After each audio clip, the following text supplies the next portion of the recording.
Every week we do a Q&A with interesting and accomplished members of the adaptive community to find how they persevered, how they innovated, how they built communities, and how they found solutions. Welcome to the Nametags Chat Podcast. Welcome back to the Nametags Chat Podcast. We're with the living legend, Bobby McMullen today. Blind Bobby McMullen, who is a downhill mountain bike racer who races downhill mountain bikes blind. This is amazing. And Bobby, I mean, this is just, it blows me away. I tell people all the time, 2 kidney and pancreas transplants, 2 bouts with cancer, 2 open heart surgeries, more broken bones than Evel Knievel. And you said to me, and I don't know, Evel Knievel's people might come back to me and say, no, Evel had 1 more or something like that. But you've said to me, you've never had a bad day. Is that true? I mean, and do you think that's part of DNA, or do you think it's like, I mean, have you looked at it consciously? How do you approach it? Or is it one of those that you're just, if you're going to be dumb, you better be tough kind of thing? You're not smart enough to figure it out. What's the answer? I think it's a combination of all those things. If you're not kind of evaluating who you are on a regular basis or why you are, the way people perceive you, you're not, I think that's a really necessary part of growth. But people ask me all the time, how do you on a daily basis deal with your disabilities, your list of injuries? And as I grow older, there's repercussions to these life choices I've made. But, all along, I've always taken that question to heart. How can you say that? And I do attribute it, and the memories are graying, but growing up in a big family and being the only boy and being a diabetic at age 12, I did receive a lot of attention and support. And I was also raised by a great father and mother combination that gave me a certain set of values and behaviors that brought me into places where, I've always been a yes or no sir kind of guy. Mm-hmm. Yes ma'am, no ma'am. They taught me common courtesies, and they taught me how to listen, and they taught me how to love and be loved, and to first and foremost love myself. And part of that upbringing has always, they never ever questioned, nor has any one of my friends said you should not do that, or wow, you've busted your shit up enough. When are you going to actually learn how to ride a bike? Or when are you going to learn how to ski? You go skiing all the time, and no one's ever said, unless it's some internet hack making a comment about something, but people dear to me that I value their opinions have never said you need to slow down. And they will follow, and it's always been followed up with, thank you for being because you.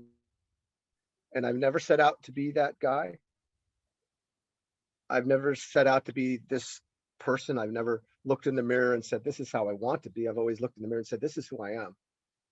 And does that get instilled from your parents? I mean, when I don't, or your family, or because you had 6 older sisters too. You still have 6 older sisters, right? So yeah, and 2 younger, 4 older. Okay. And, you had the gamut of sisters and personalities and people, the humans that they are today, are brilliant and accomplished. And I like to see, I just kind of, maybe, I don't want to use the term fell in line with that, but I followed their examples. I'm a great mimic. I mimic everything I do. It's a behavior I borrowed from my parents. I borrowed from my sisters. I borrowed from you. I borrowed from a Sarah Will, Jason Lala. I borrow from the Andy Friesens or people that support me. There's things that, there's nothing original that I have. It's a compilation of people that have come into my life and experiences, good and bad. And to wake up every morning, those experiences, Chris, give me that fire, that desire after procedures or operations or diagnoses that could leave a guy with his hands,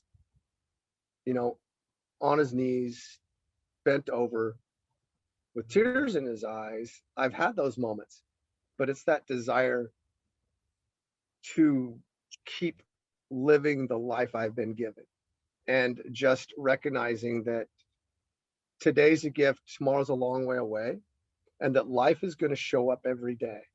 And trying to explain who I am, I don't think I really could. I just know who I am. I like who I am. I still need to improve at 58, and I'm learning lessons from a 6-year-old. So guess what? Tomorrow morning, I put my feet on the ground and I am stoked. I might be a little slower because my back hurts or my knees whacked or whatever life has brought to me that day. But the overwhelming joy I have from simply getting up and living has always been there. And that goes to. It's funny because I remember driving with you when your kidneys and pancreas were shutting down, and we're driving along, and you said, hey, stop the car. You got out of the car, you're turning your stomach inside out, get back, rub Folks, that meant puking. wiping your mouth with the back of your hand, going, all right, let's go. And I think for a lot of people, that's amazing, just because it's a painful existence. It's painful in a social kind of way to have to stop and say, hey, can you stop? I'm going to be sick right now. But you plowed right through it. And is part of that the sense of maintaining the quality of life that you want to have, like, hey, I'm not going to let this stop me. We're going to keep going. Yeah, that happened, but boom. That's right on point. The quality of life I have, always have, through the darkest of moments to the most brilliant of moments, it's been an amazing ride, in that I've been poor, not a dollar to my name, wondering where the next check is. I have fought my way off of social assistance, because when you get on dialysis, they don't let you have anything. And that's tough to do. I've run a small business and been relatively successful at it. But each step of the way, even now as I'm getting older, I've managed to make transitions, and it is based just on that, my quality of life. And the things I have in front of me on any given day might be things people will highbrow and go, I'm not quite sure I could do that. And I'm not going to, that's okay. I mean, you talked about DNA. Maybe I have the DNA of a cockroach. I mean, you just can't kill me. And plenty of shit is tried, and I make light of it. But in instances like with you, you're asked to talk to people, and they have one particular moment in their life, a transplant that they're facing, and they want to talk to someone who can relate. Well, I can relate to transplants. I can relate to kidney failure, dialysis, open heart surgeries, heart disease, broken bones, cancer. I can relate blindness. I have no chip on my shoulder from it, but I have this experience that I have. I said this before when we talked. I don't know about heaven, dude. I don't. My parents were Catholics, right? Straight across, church every day. I was an altar boy till I was 16. But I don't know what the afterlife's offering. There may be nothing. And I'd ask people to ask themselves, when they're looking at their quality of life, their life choices, what they're having to face, and look in the mirror and dig deep on this one, is like, what if this is heaven? What if This is as good as this it is gets. it? This is, and you ought to make it count. And I've always tried to make every day count. And that could be feet up on the count, play with my kid. It could be drinking beer with you. It's not like I'm leaving this, tumble fest of life where I'm riding my bike fast, trying to do things that a blind guy shouldn't do on a bike, or skiing. It's not all that. It's just appreciating every moment that we're giving, because we talked about this before. We can't have these moments back. And I'm not going to spend it because I don't feel good laying in bed all day. I'm not going to spend it, worrying about, oh God, how long is this going to last? I'm going to figure out a way, get through it, and experience that day, no matter how bad it might be, the best I can. And where did that gift come from? God, I wish I knew, because I would give it to everybody I could. Because there's a lot of people that I think could benefit from looking at their lives like, man, this is the fourth quarter, baby. And don't wait till the last 2 minutes, or live like it's the last 2 minutes. The old cliche, live like today's the last thing. What's the last thing you're going to be remembered for? Hopefully that's being a good dad, a great father, good friend, and that, didn't waste his time here. I mean, I'm no millionaire. I'm not a politician. I'm not affecting lives in the way some people have chosen to do. But hopefully by the way we choose to live our lives, people will learn something from it. Because I do say, and I can say this, man, if I could do it, you can. I am nothing special. And you know that. You've hung out with me. I am nothing special. I know that you say that. I don't know if I believe it. When I was in the hospital after my accident, there was a moment where I thought, I've kind of seen the worst that I could possibly see. It's a paralyzing accident. Like that's it. Like that's the worst that it can happen without necessarily dying. And there was this bit of a revelation for me, this epiphany where I thought, well, if that's the worst thing that can happen, like I'm good. There's nothing to worry about. Have you ever had that kind of moment where you said, okay, this is the change in perspective. I could spend my life worrying, or I could spend my life just doing? Well, um, I just, that moment we had to go home and tell, my folks, I'm going to be blind in a month. And that moment of sitting down with them, we got her crying out and just having that same dinner we'd always have on a Tuesday, because that's the day it was going down.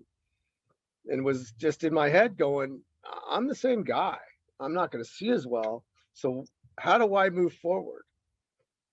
How do I continue to be the person I am? And that's always been my goal. It's what's in here and what's in here, not what I can or can't do. And figure out a way to be that guy who still loves to golf, loves to whitewater paddle, loves to camp, loves to ride his bike, loves to ski. There's ways we can find out to do it. My pride never got involved with it. I knew things were going to change. Shoulda, coulda, woulda never counts. And when you consider, let me put it in perspective. You did say this. This is one of the greatest things you said to me. And you can debate this all you want, but you said to me one time, I would never want to be in your shoes. You said that. You were in your chair, drunk as fuck, and you just rolled up on me and you bumped me. And no shit, dude, this is you. And you said, dude, I couldn't do what you do. And I wouldn't trade places with you for the world. And that gave me perspective, because I was surrounded at the time. Remember, I joined the team just a year after I lost my sight. I didn't have a whole lot of sitting down. I never allowed myself that, but part of wasn't to get pissed off, getting pissed off about losing nobody's fault. And to that point alone, I've always said, to myself, that it's nobody's fault where I'm at, good or bad. It's not my parents' fault that they had a diabetic kid and there's no history of it in our family.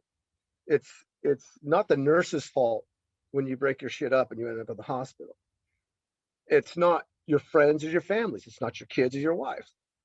Life shows up and you are in the position to be in the driver's seat or not.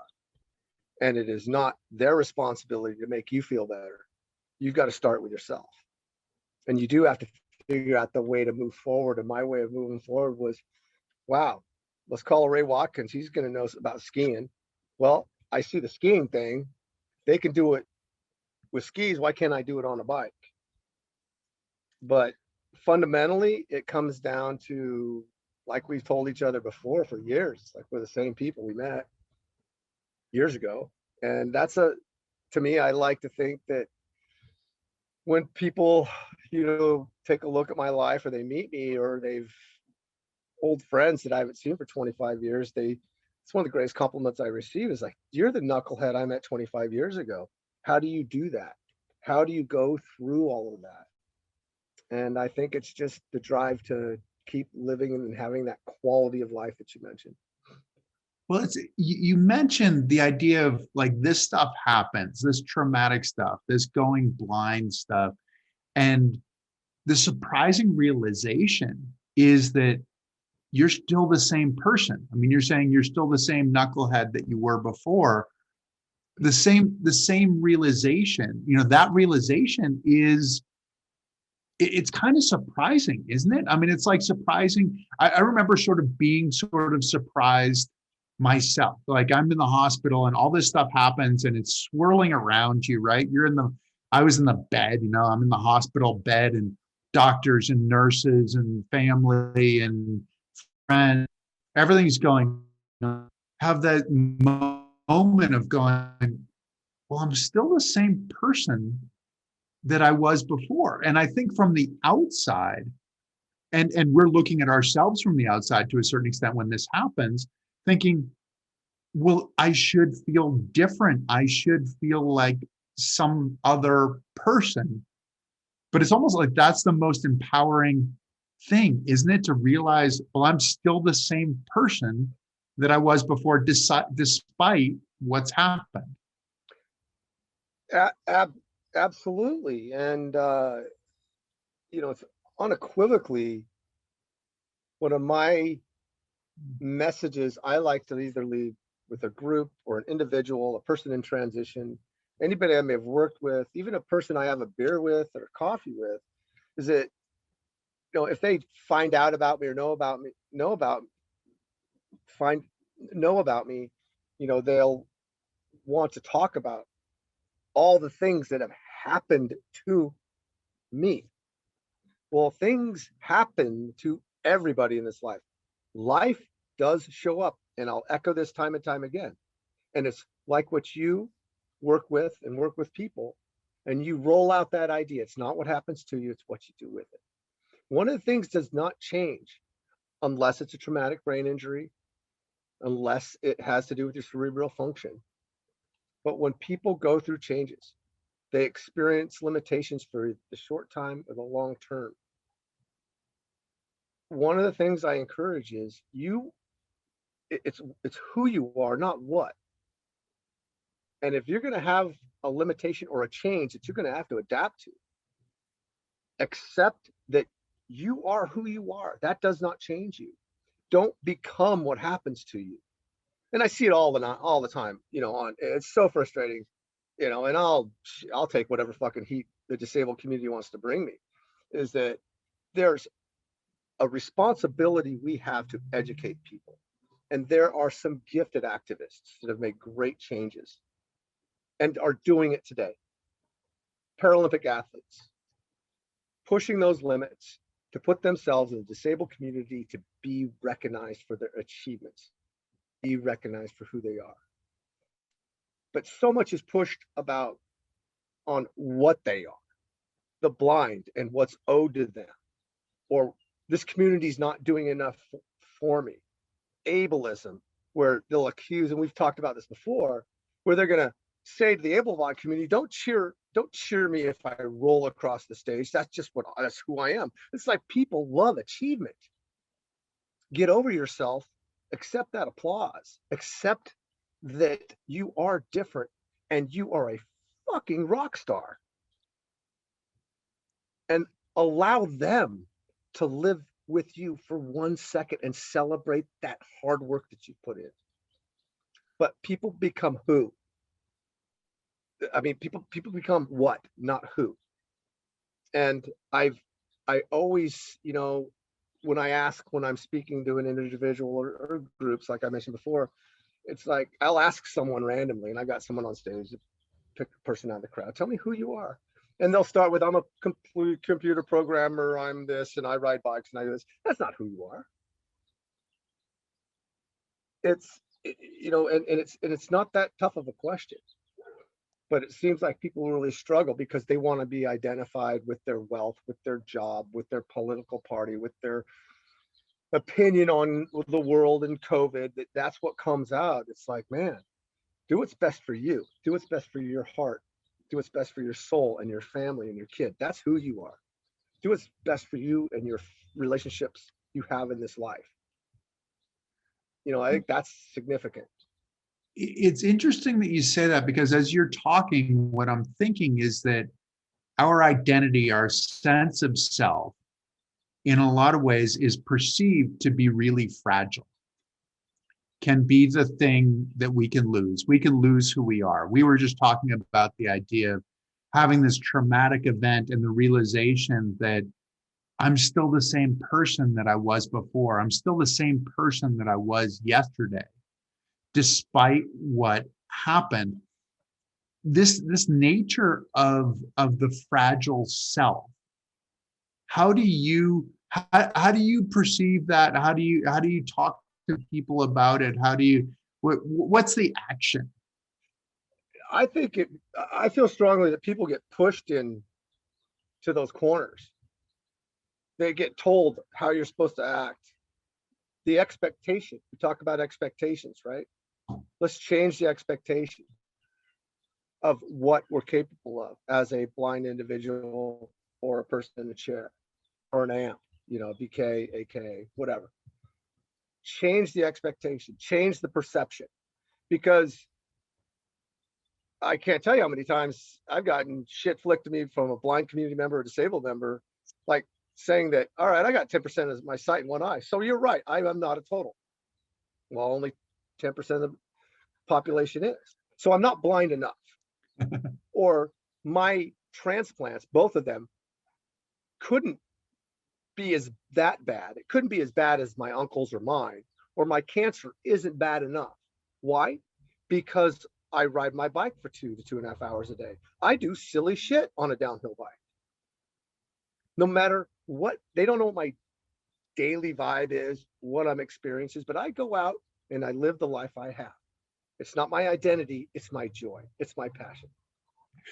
But I won't be pushed into a white cane and a cup.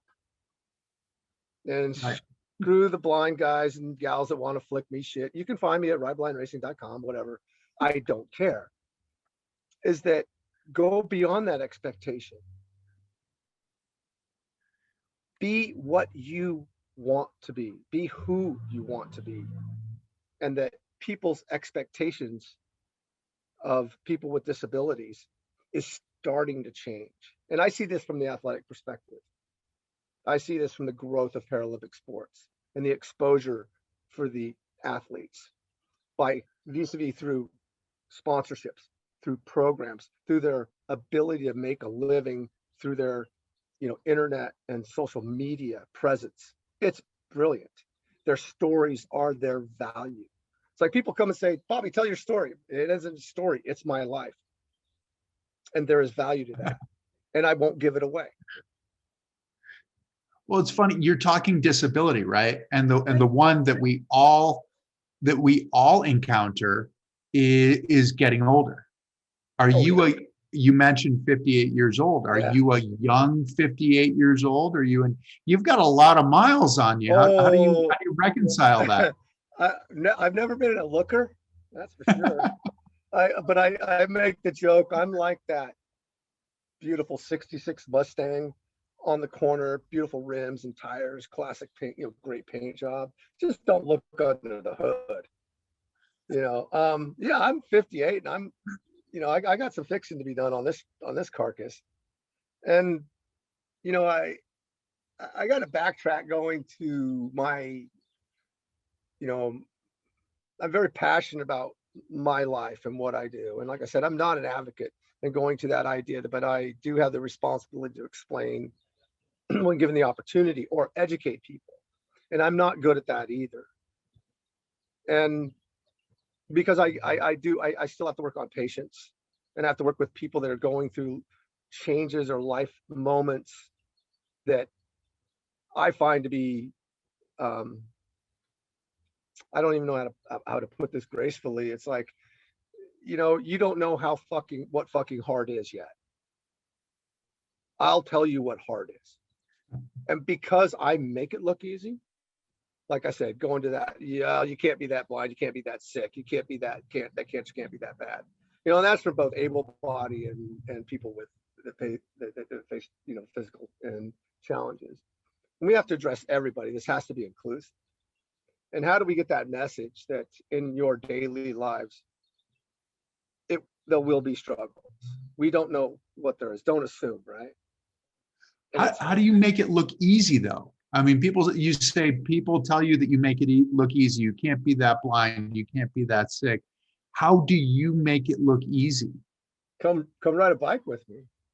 No, I know, but like, what's inside of you that makes you make it look easier? What's the desire? What's the purpose? Someone pointed out, it's one of the greatest, flat-ass greatest compliments I've ever received was someone said to me, Bobby, when you're in the room, it's about everybody else. Is that you are interested in everybody else, but you are the most interesting person in the room.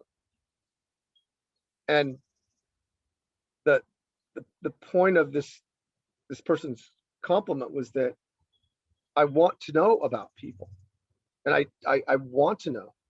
I am interested in everybody. That's part of our life experience.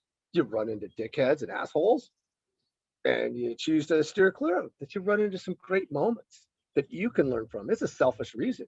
I love to hear people's stories. Every person has a story and should have the opportunity to share it with you or family members or others.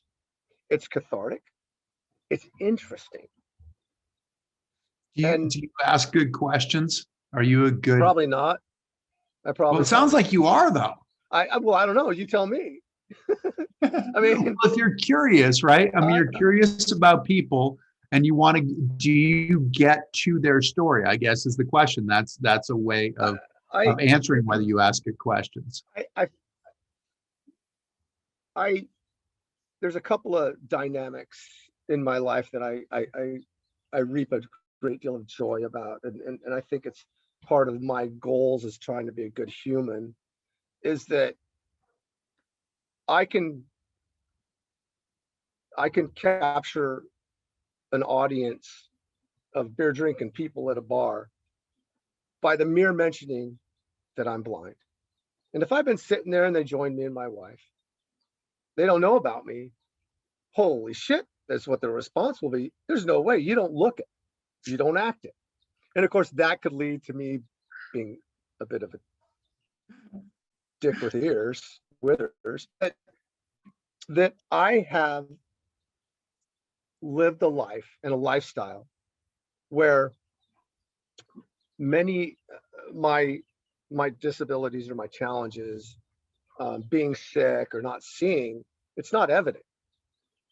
It's not seen. It's not being stared at because you're wearing a prosthetic leg or missing an arm, or, if I'm waving my white cane around like a madman or rolling in a chair, that I can be standing there and having coffee with a person for an hour and someone will mention to them who or what I am. And they'll say, oh my God, I wouldn't have known. You look normal. That people consider me normal is a win. I think that's funnier than hell. Is that happens a lot in the world right now. People with hidden disabilities. There's so much out there that people don't know. And to achieve normal is a win. I love learning about that and sharing my experience. But the idea that I can sit in a room all day and someone will come up and go, oh my God, someone just told me you're blind. And they'll go, really? You don't look it. And I think that's funny. Wow, you look at me. And it's not uncommon that people say, dude, you don't look like you've ever been sick in your life.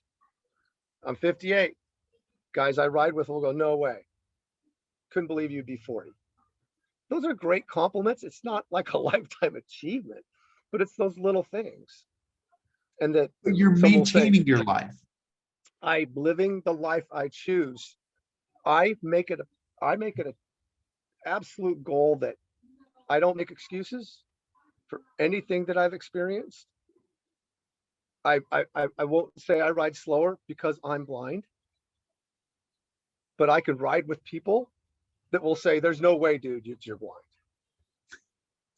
And that's great. And it's taken a lot of work and a lot of beat downs, and that's my choice. But, I won't, what is it? I won't ask quarter and I'll give none. And that's with every day, living every day as a good father. People say, God, it's amazing what you do when you have such limited sight. I'm like, no, I'm just a dad using the skill set I have to be this best dad. Well, you're such a good partner. You're such a good husband. Well, that's because my wife is missing some brain cells and married me. But that's, but that has Your nothing, secret's safe with us. We won't tell her. that has nothing to do, Chris, with, who you are, how you, that has everything to, excuse me, with who you are, and nothing to do with my physical limitations. And go ahead. I mean, Do you have, I mean, I've said this, and it's probably similar for you, right? It's a different deal. There's not much that I encounter on a daily basis that I can't do. Like mobility is not my issue. When I had my original accident, mobility was my issue because it was a colossal change from one day to the next, and you have to adapt. We have an amazing ability to adapt. Is that the same for you, that you've adapted and your sight is not the issue on a daily basis? oh, absolutely. I've worked really hard at being blind. Now, let me put that differently. I've worked really hard at faking that I can see. Does that make sense? Uh-huh. And you figure out a way to make your day efficient and as smooth as possible. Whether that's local transportation, walking your kid to school, going to the grocery store, you got to do the reps. And meaning you have to take the time, take effort to learn the system, to try to, I don't want to use normalize, because in the disabled community, you can't say, I, I say that cheek. Regular systems. Nobody calls you normal, Bobby. Oh, I know it. You every day, this is your system. This is the way you survive. This is why things are put a certain way, why things go in the cupboards a certain way, where I know the steps to the end of my street, where I know where shit is in the store, because one, I'll ask people, but I've been in there 1,000 times. We try these routines, make our lives efficient. And when it's efficient, it makes it easier. Since I lost my sight, and I'm starting to kind of forget what those memories of what things look like. Hmm. My references are the visual acuity or lack thereof that I have, the shapes, the shadows, the movement that I can pick up, and how I have to bob my head, how I have to use my hands, tow things around, when to use my whisper, my cane, and not to. Same with riding a bike. It's reps, it's reps, it's reps, it's feels. And that life has become normal to me. This is my life. So as discomfort, so as sickness. So, I'm in a state where, my body's under change for a lot of different reasons. Being a transplant patient, having heart issues, and I look to those ways where I could continue those activities. And you have to adapt, just like you have, and so many others. And adaptation is constant. A person that was a good, strong athlete at 25, at 35, it's going to be a little different at 45. And how egos get in the way of that adaptation, and how people hold themselves at such a high regard when it simply is you're getting older, and I'm no different. I mean, I'm just getting old. I'm a year and a half from being 60, dude. And I think about that and go, that's funny. I'm lucky to be alive. But we talked earlier about how we feel in our heart and our soul. And that, I put a lot of stock in that, because that's who we are, what will I be like as a dad at 60? Oh, you're going to be the same. I'm going to be better. I'm riding my bike downhill better at 58 right now than I ever have in my life. I am so loose and fast and way too cocky.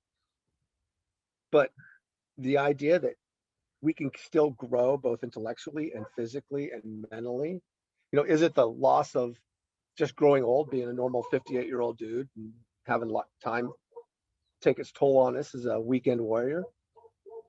Or is it a guy that's had a couple organ transplant, cancer's always on the horizon, you know, always sticking its head out there, having a heart that changes, your second pacemaker, you know, that kind of thing.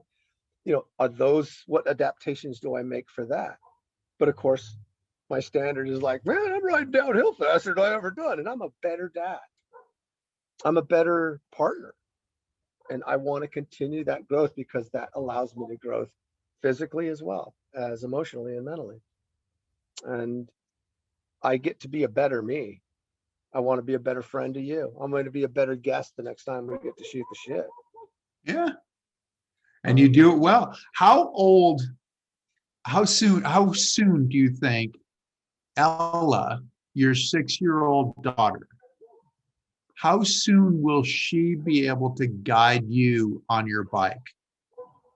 She does. We've been playing around with this on our little bike rides, and she can ride up to about 6 miles of flat terrain. And, you know, hey, if she wants to ride her bike, then we'll work further on that. If she wants, you know, to play a grand piano, we'll get a grand piano. But if she continues to grow, you know, and want to ride with the love and passion I have for the sport, I can see her being quite capable. You know, I mean, we see these phenoms as kids. Kids are so rad at a younger age. You know, I don't know. You know, I don't know that she'll ever be at that guide daddy down a downhill at Whistler. But I think for a ride, you know, couple years, she's very capable. And again, I don't ever want to push her in that direction. Right now, it's that shape in front of me is a lot easier for me to track than when she's behind me. It's like You have no idea where she's going. I'm shepherding that bobbing and weaving going on. You know, and kids, they're so adaptable. And with this day of COVID and how things are shaping up and hopefully improving their state, you know, she's a very adaptable kid. And, you know, when I've heard her, you know, someone would say, I've heard comments, you know, about conversations about, oh no, my dad's blind. And I go like, oh no, he's not. Oh no. And she knows exactly what is. He had kind of a disease and they didn't quite fix it well enough. So he just kind of sees a bunch of blurry stuff. And it's this matter of fact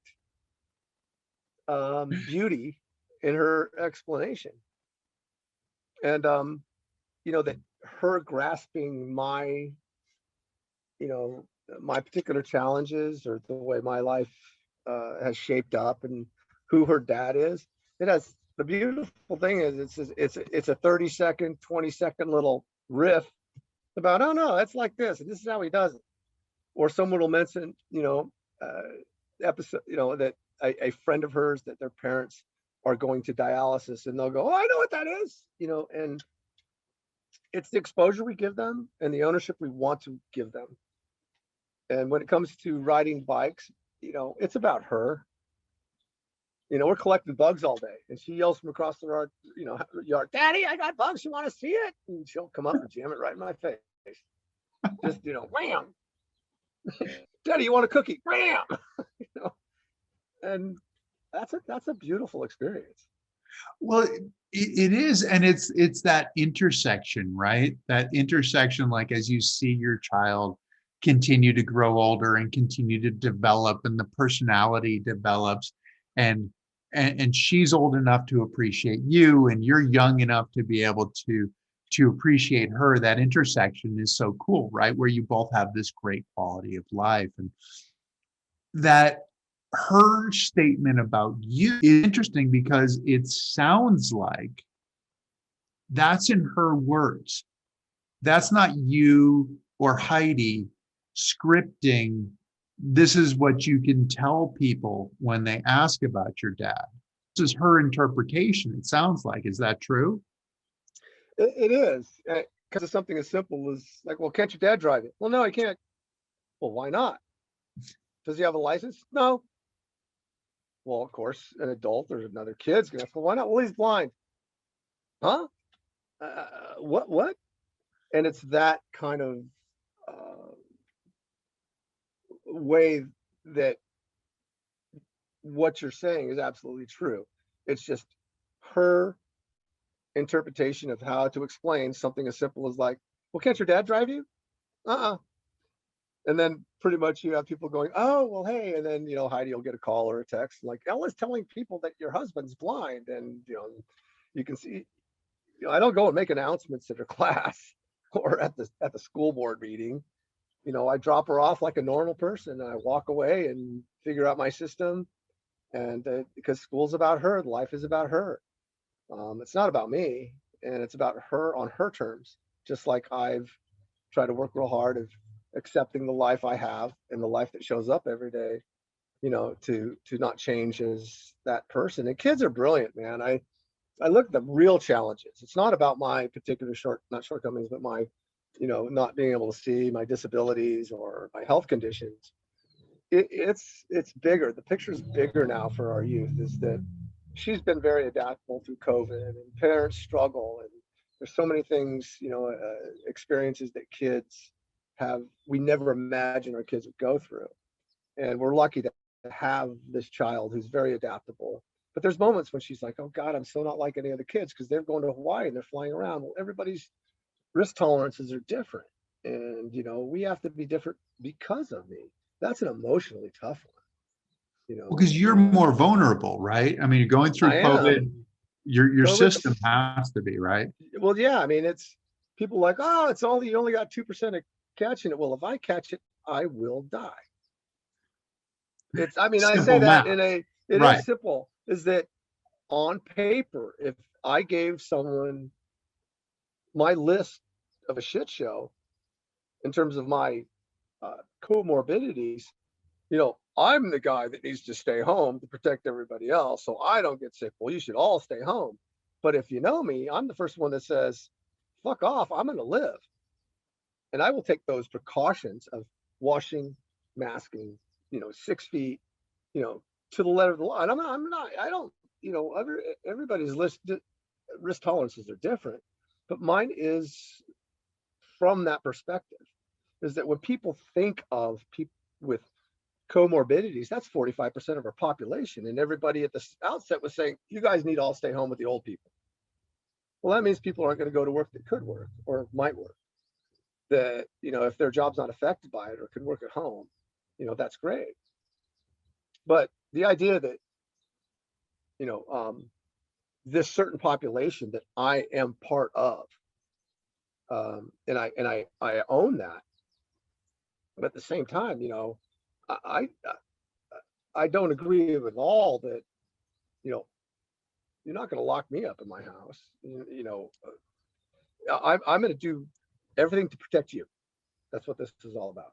Everything to allow my kid to explore life as well as we can, considering some of the limitations that we have to live and we're growing out of right now.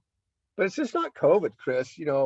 I take a great deal of ownership, and then making sure things like, the big catchwords right now, and I hope this is a tidal wave of change when it comes to inclusion, the racial injustices that we're talking about, is that where do we start? Where do we do? Well, we start with our kids, and each one of us has to work with our children to understand what's going on, whether they're 6-year-olds or not, because they notice someone in a wheelchair. They notice people of color. And when they come to you and say, I don't know what the big deal is, I love that person. I love that black kid. I love that guy. He's funny. And he's nice to us. Why would anybody think otherwise? How do you walk that one through? That's a tough one. And I think that's part of who I am, is how I can make a difference. Is I'm not going to make an impact on the disabled communities and by the life I lead, because my choices are different. I can make I can maybe inform, I can maybe motivate, certain people, but unless you're motivated, you're not going to get motivated. I have nothing to do with that.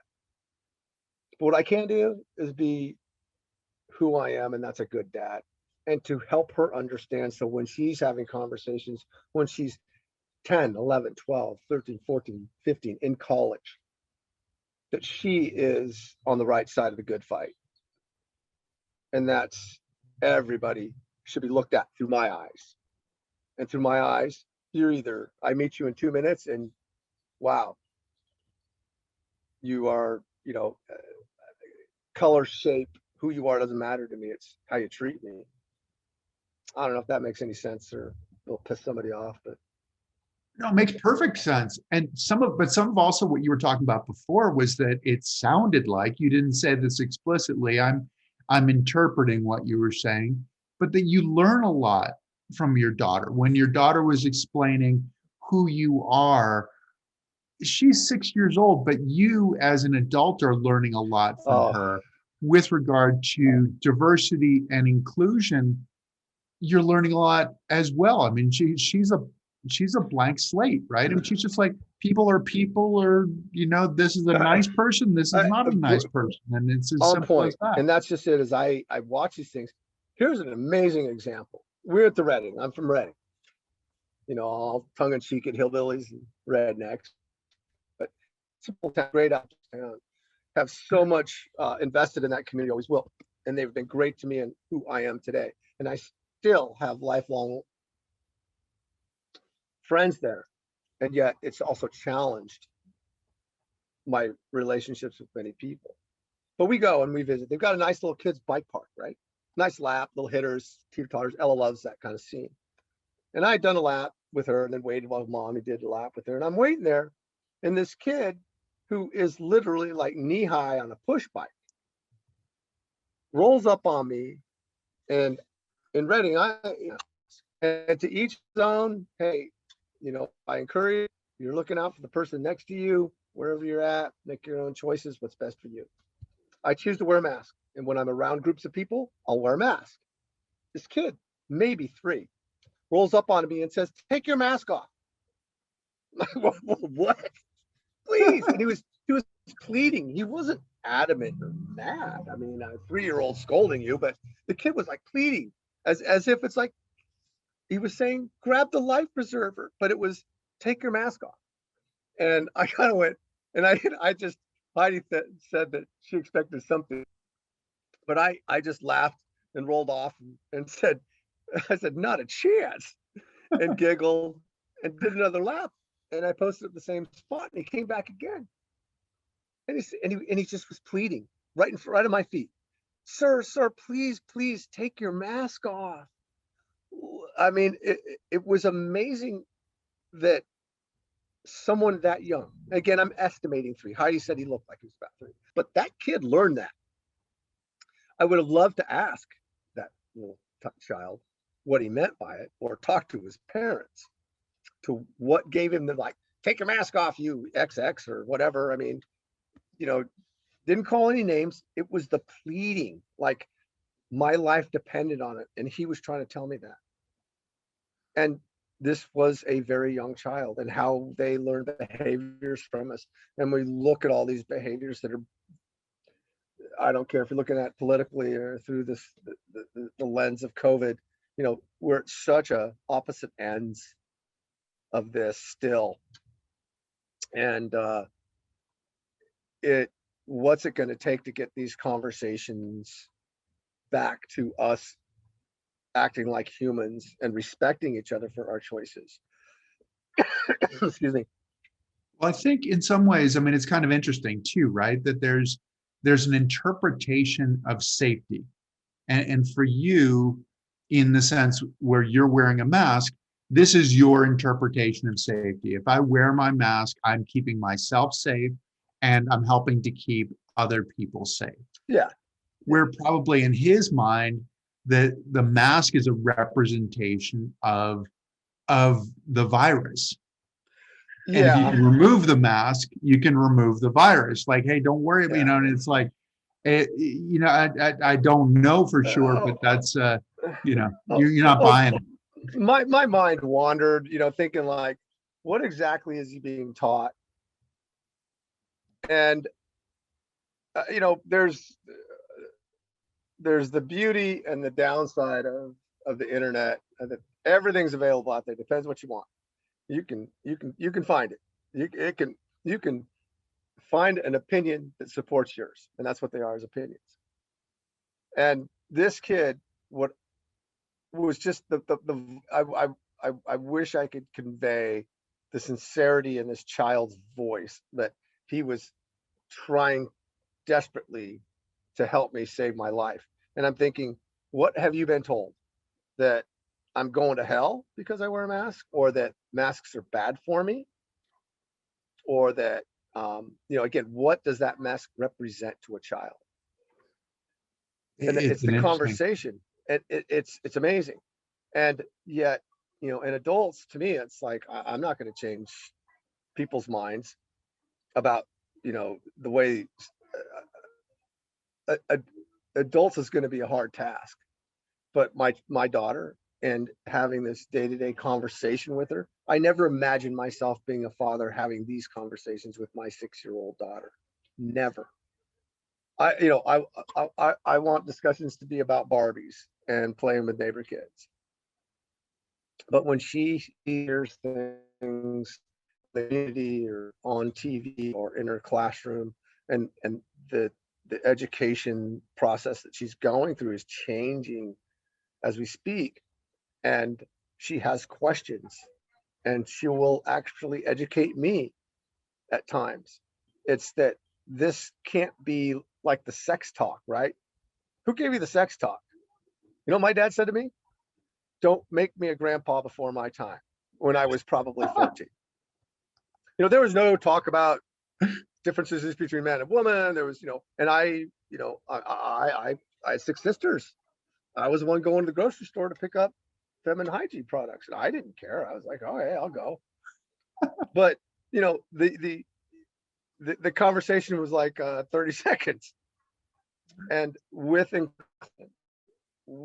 the racial disparities that we need to face, where does that start? It starts with conversations with our children. And those conversations that we have hopefully put into our mindset that, oh my God, I need to have this conversation. Face it, that some people are going to get super pissed off, and I can't get pissed off about them. All I can do is hopefully have a conversation and put ideas, just as I hope I'm open to their side of things. I mean, this could go south in a whole lot of ways, but some of the ideas that friends I've gone to school with, people I love and admire, are and have believed in, is beyond mind-boggling.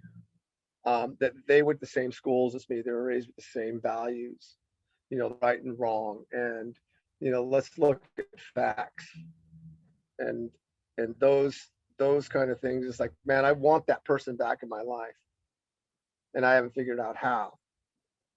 But through my daughter and working with her, I'm starting to maybe develop ideas and conversations in my head that I hopefully will have with others, because that's what it's going to take, man.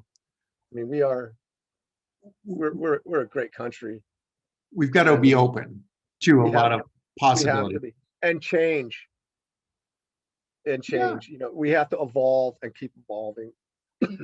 Well, I think you see that with your daughter. The beauty of what we're talking about is this idea of a conversation, right? Yeah. And the idea of a conversation is that it's two ways. This is not you standing at the pulpit telling your daughter the way that things have to go, right? This is you making a statement, asking a question, her asking a question, her giving a response. It goes back and forth.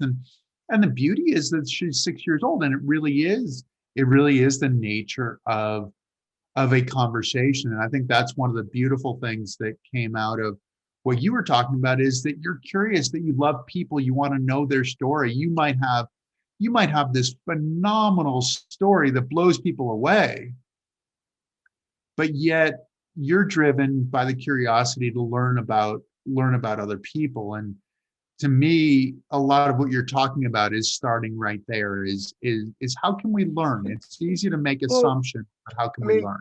That's very true about, I want to learn and learn stories, but I also have people need someone to listen to them. And it goes to mental health, that people have these stories they want to share, but maybe that stranger you run into at the coffee shop needs someone to talk to because no one's talking to them or no one's listening to them.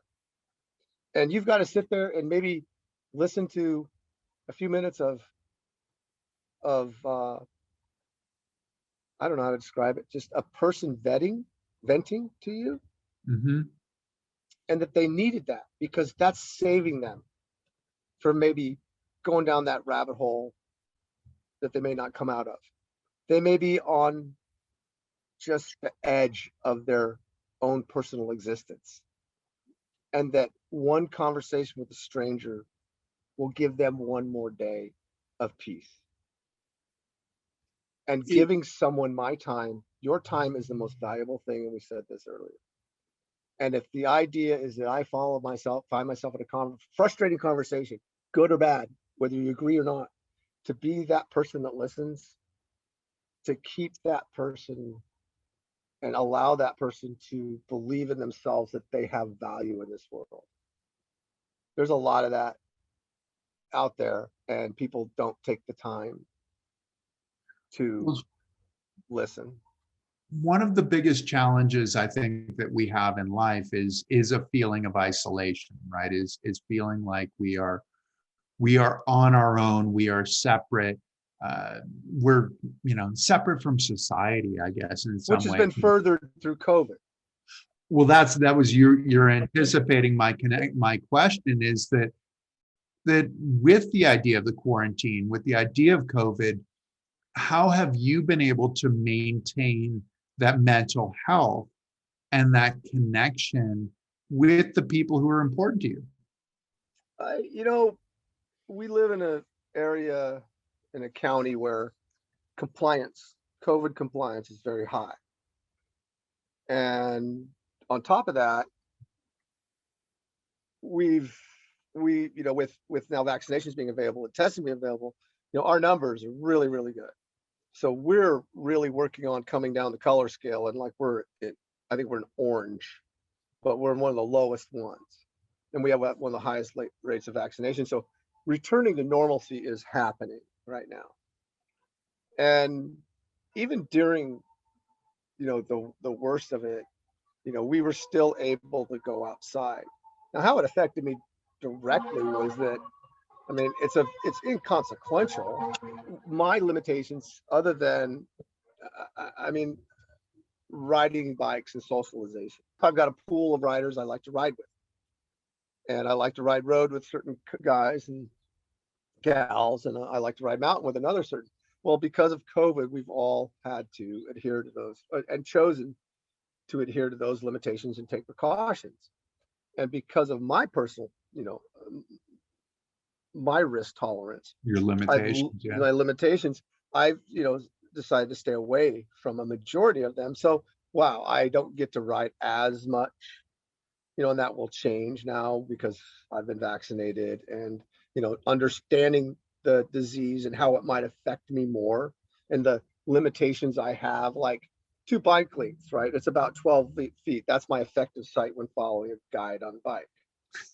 12 feet, it is. And 12 feet's about my threshold in terms of, people will say 6 feet. Now they're saying, well, if you're vaccinated, it's all good. Well, I'm still going to keep a buffer. Your Venn diagram is kind of an interesting little. It is. It's like okay, that little spot right in the middle. That's where I have to stay. I'm safe here. I can see there. Okay, good. It's a compass. You're like, okay, that's my perimeter.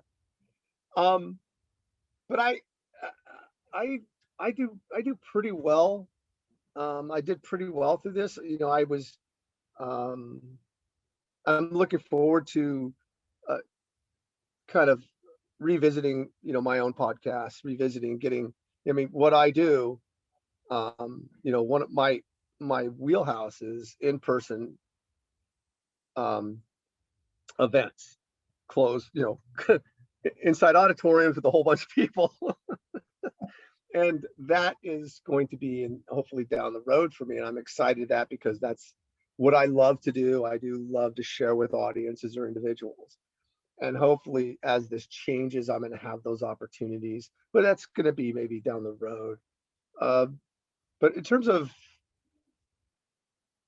Ella and Heidi, socialization, family.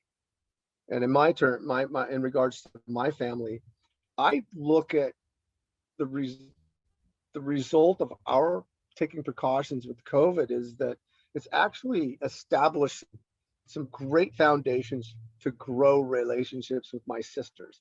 I'm the only boy. That's our daughter.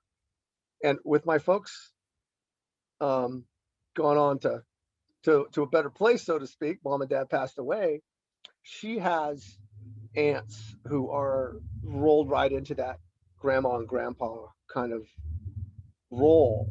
And that any given day she could be talking to, two, maybe three of my sisters, something that didn't happen before.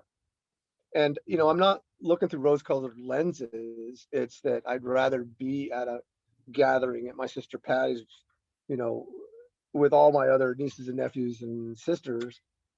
But individually, they've all been able to establish their own connection with Ella. And I have, hell, how many times have we talked? Be it on the phone or Yeah, this. quite a few. It's awesome, being led into your world through technology has been great for me. And I talk to friends, be it through social media or conversations on the phone or Zooming, that, I wouldn't talk to for every 6 months to a year, if that. And those relationships are we can do this. I mean, I may not be able to go see my buddy in Texas on any given time or place, but man, to be able to do this with them and have this with them, that's a lot of solace for me. I think that's a great value to me. From a personal standpoint, stepping back from my speaking gigs and podcasting, and there's a lot of reasons behind it, and you're aware of some of them, but I get to focus my attention on my daughter. And if there's one thing through all of this that I hope people don't, is if opportunity financially, work-wise, to be at home with your child in these formative years. I mean, my folks worked. We had daycare providers, I mean, and we are lucky to be in that position that I could just be a full-time dad. And that I lurked around while she's in class, and when it's her 10-minute break, I'm putting Legos together, or I'm taking her for walks or runs, or we're hunting bugs. And if she was at school until 2:30 every day, I never would have had this. And COVID sucks. It's horrible. And I'm so glad so many people are celebrating or in that position to say, I never had it. It's not that bad. Well, fuck, good for you. But it has killed people, and it will continue to be a factor. It is real. Look around the goddamn world. And during all of this, the effect on my life as a father and a husband, I dare say it's been positive, is that Heidi and I in the same home, like with any partners, that could be tough. But we have found ways to communicate better. I've got to watch my daughter grow up for 1.5 years, man, every day. There is nothing in this world that could have made me feel more fulfilled. Whatever happens in her life from here on out, going back to school, growing, getting married, God, I hope I'm around for that. But I get to be with her every day. I get to be the person that goes to the playground. I'm the stay-at-home dad. And I can't tell you how much I value that and cherish that. That has made more of an imprint on me in my life, to be able to take who I am, good or bad, suss that out on a daily basis, evaluate my performances as her father. Was I too hard? Was I too much of a disciplinarian? Was I too much of my dad? Did I send her to her room? Or consequences? What am I doing wrong? And oh God, the guilt that I made a bad decision or action. Am I not letting her be her child? Am I not, she can't get out of my sight. The rule is that whistle, and my daughter comes running to check on me. I mean, literally a whistle. And I've had people comment like, how dare you whistle for your daughter like a dog? And I'm like, yeah, Mill Valley brings a lot out in people. And, that idea that, yeah, because you sit here and yell at your kid who does nothing. Hey, stop doing that. Stop doing that. Hey, stop doing that the whole time. And I whistle once and my kid comes running and said, what's up, Dad? With a smile on my face. Okay. Shining moments for me. But really, COVID and its overall effect, I am why people are vaccinating. I am why people wear masks. They want a face, use me. And I have no problem leveraging friends saying, I can't visit with you. I come to your house unless you're vaccinated. Period. And it's effective. There are Yeah. people that were hemming and hawing saying, yeah, I'm not quite sure. And I've found some strategic way to just put it out, my exposure moving forward is going to be to those that are vaccinated. At least I'll take credit for it, that they value my friendship and my company enough to get vaccinated. If that's their reason, great.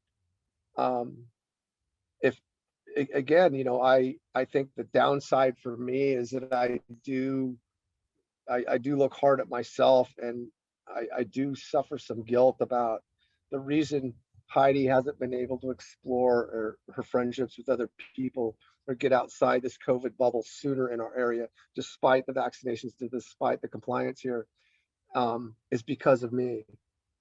And that guilt that I do carry a little bit, and maybe it's unjusted, but it's very matter of fact, is that Ella's not in class in person because she's got to protect her dad. That's a little bit weighty. And I think about that often, is that she's watching her friends start to open up and go on trips and see family members and go on trips with their friends and go to their houses.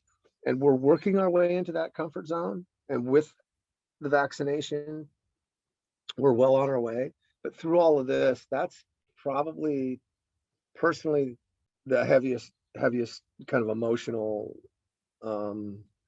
On your end, I would imagine Ella and Heidi Yeah, would not say no, that as well.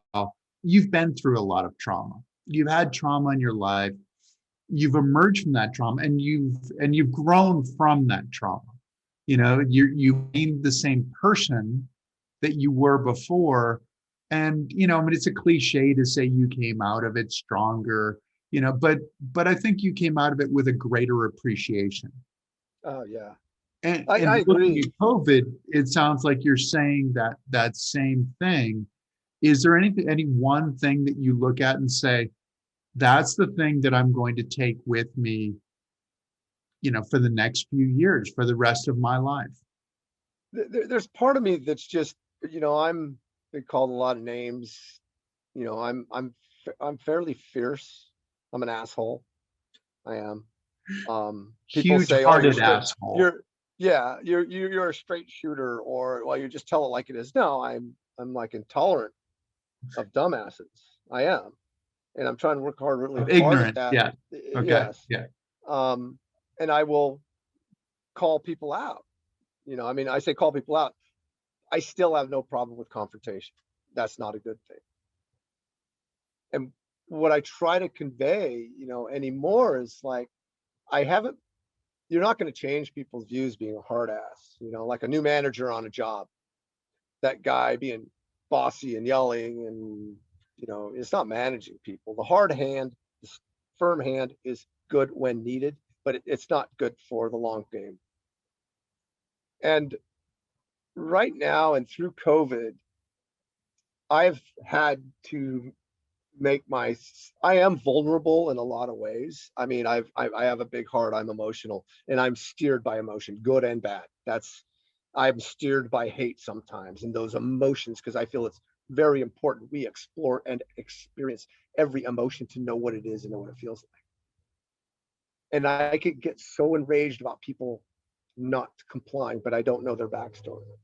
But if I can influence them by being vulnerable, by saying, I am who you are protecting, and I do know what I know what being on a ventilator is like because I've been there. I know what ammonia is so bad it feels like there's 500 pounds on your chest and you can't breathe. I know what that feeling of 104, 5, 6 degree temperature is, and those nurses packing your ass in ice. That's part of my existence. I know pain and discomfort. Most of it I've inflicted on myself, so I won't complain.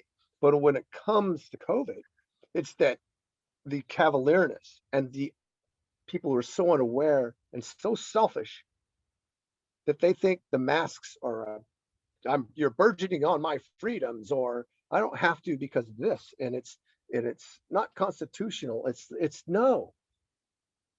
We have responsibilities as humans here, that by complying, by masking for an hour a day and washing your hands and keeping a short distance or going into a store with it, that is nothing.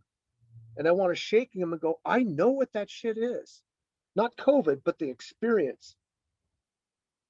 And if I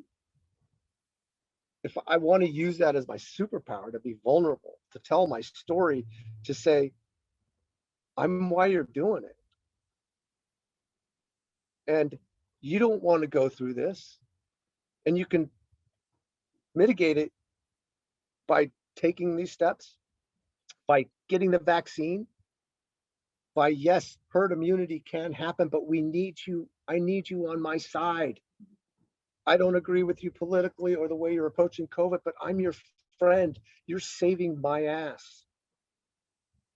If I can leverage that, I'd love to be better at it without those other qualities of, you know, right now it's, playgrounds are opening up and everybody's complaining, or, and people are wearing masks and they're making comments about, oh God, I saw this family today, they're wearing their masks, and oh my God, this. I'm like, man, some kid, and Tucker Carlson, that fuck, telling people to go after children who wear masks and adults and calling CPS, he's telling people to do that. I just told Heidi, you're going to get a phone call. It says, don't hang up. It's my only phone call. These kind of things come to mind, and I don't want to live in that zone. I want to live in that compassionate life. And I am growing older, and I have to realize I do have an influence on people, and I can influence people by my experience. That's what I want to take away. Is it maybe? And does that make you more tolerant as well to, because you're talking about, you're vulnerable right now. You're vulnerable health-wise, but then other people have difficulties, have challenges, have tensions that might not be that visible. And Yeah, and part of it is you're asking one group to be more understanding of your issues. Does that help you also turn around and be more understanding of those issues of other people that might not be as visible? absolutely. I don't know their upbringing. I don't know their influences. I don't know what books they've read. I don't know their work. I I have to, I have to be much, much better at allowing, the White House has changed. The political dynamic has changed. It's still going to pose lots of challenges, but we will survive. As the opposition party did not win, you will survive to the next election. That's an easy one for me to kind of grasp.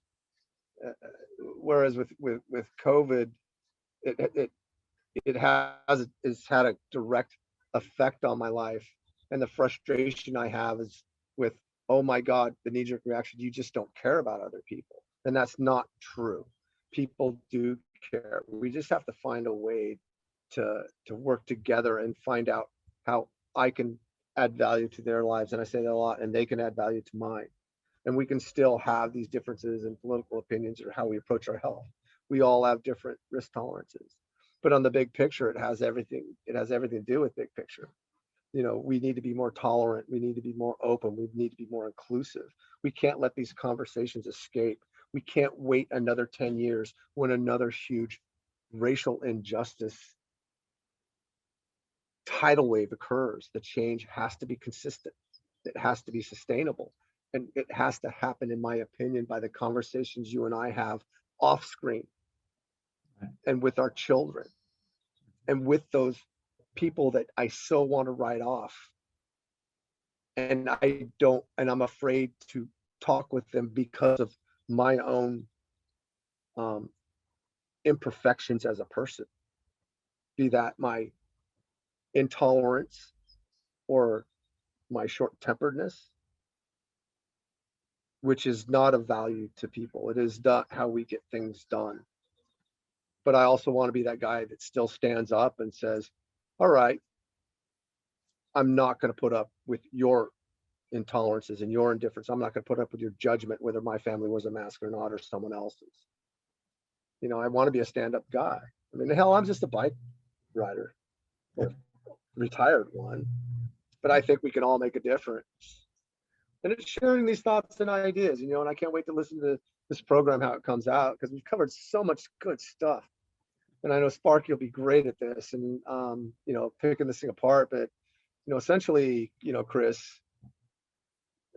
I'm not a great advocate, maybe for myself and my own health, but I want to be a person that can continue to have conversations and answer questions about my health issues, or help someone have that conversation where they explore their own shortcomings or their own differences, be it a disability or otherwise, and how we can open up our own minds or reopen them up to conversations that make us better people, and to get more people to want better people.